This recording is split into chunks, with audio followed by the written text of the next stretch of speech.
नमस्कार. मी नरेंद्र पाटील काळे आणि आपण पाहत आहात खबरनामा न्यूज. शेतकरी, कायदा आणि सत्याचा आवाज. अतिशय चांगल्या प्रकारे महाराजांनी आपल्याला सर्वांना प्रवचन केलेले आहे की कशा पद्धतीने धर्म आणि त्याच्या बरोबरच कर्म हा तेवढाच महत्वाचा असतो. आणि अगदी त्याच अनुषंगाने आमचे आदरणीय अण्णासाहेब, ज्यांना आपण नाना म्हणून म्हणतो, यांनी देखील त्यांच्या जीवन काळात गीतेचा प्रचार केला. स्वाध्यायाला अतिशय मोठ्या प्रमाणात त्यांनी योगदान केलं. एक दोन गावं नाही तर अनेक गावांमध्ये जाऊन आता आमच्या पुरुषोत्तमजी यांनी सांगितलं की अतिशय मोठ्या प्रमाणात त्यांनी या स्वाध्याय परिवाराबद्दल प्रचार केला.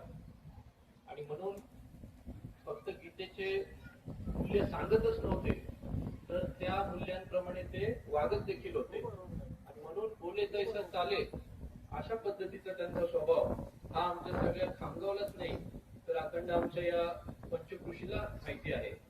आणि म्हणून आपण पाहिलं मागच्या वर्षी ज्यावेळेस ही दुःखद घटना झाली त्यावेळेस मी या ठिकाणी आलो होतो. बाबासाहेब आपण इथं होता आणि त्यांची मुलं कृष्णभाऊ असतील, त्याचप्रमाणे कैलास माझा मित्र आहे, सर्वच कुटुंब आगळे परिवार हे स्वर्गीय मारुतीरावजी घुले पाटील साहेबांपासून खरं तर आमच्या घुले कुटुंबाशी निगडीत आहे. माझे आमदार नरेंद्रजी घुले पाटील साहेब असतील आणि सर्वच इथं आता काही प्रश्न असले, शेतीचे प्रश्न असले, रस्त्याचे प्रश्न असले, विजेचे प्रश्न असले, अगदी पाऊस शेतीचे देखील काय कुठलं पीक लावलं इतकंभूत माहिती या ठिकाणी जनार्दन महाराज साहेबांना सांगत होते. आणि तुम्हाला सांगतो, सुदामदेव महाराज इथं आहेत.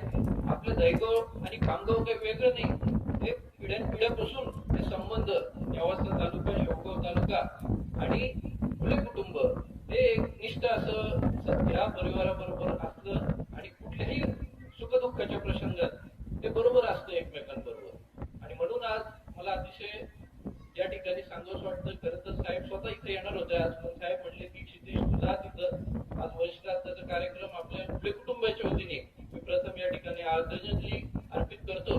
आमच्या ज्ञानेश्वर उद्योग समूहाच्या वतीने देखील या ठिकाणी आदरणीय नाना यांना भावपूर्ण अशी श्रद्धांजली अर्पित करतो. आणि आपल्या सर्वांना या ठिकाणी उपस्थितांना देखील